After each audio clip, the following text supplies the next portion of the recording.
wabarakatuh. Perkenalkan, nama saya Siti Hajar Adiga. Saya mahasiswi IAIN Takengon, Fakultas Tarbiyah, Prodi PAI semester 4. Saya ingin menjelaskan sedikit tentang rencana pelaksanaan pembelajaran atau RPP pada mata pelajaran Quran Hadis kelas 10 atau kelas 1 MAN semester ganjil.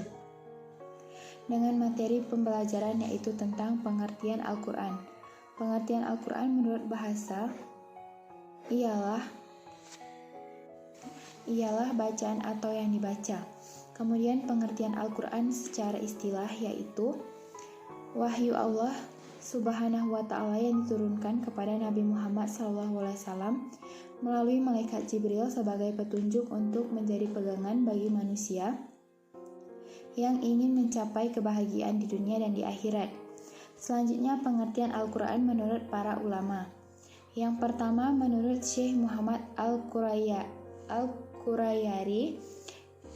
artinya ialah lafaz yang berbahasa Arab yang diturunkan kepada Nabi Muhammad SAW untuk dipahami isinya dan selalu diingat, yang disampaikan secara mutawatir, yang ditulis dalam mushaf, yang dimulai dengan surah Al-Fatihah dan diakhiri dengan surah An-Nas.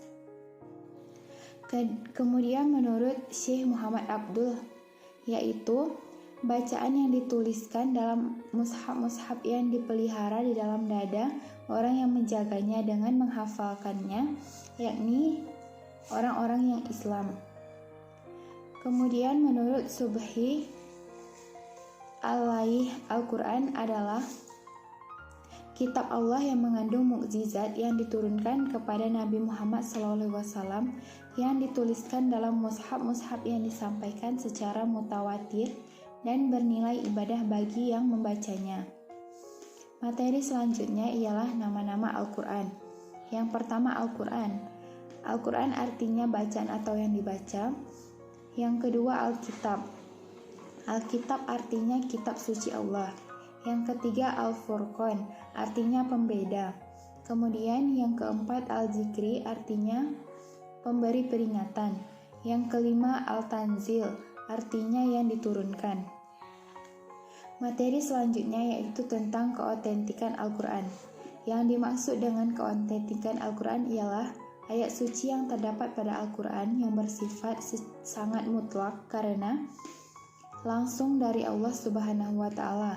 Ayat di dalam Al-Quran kebanyakan turun dari kejadian pada saat Nabi Muhammad SAW.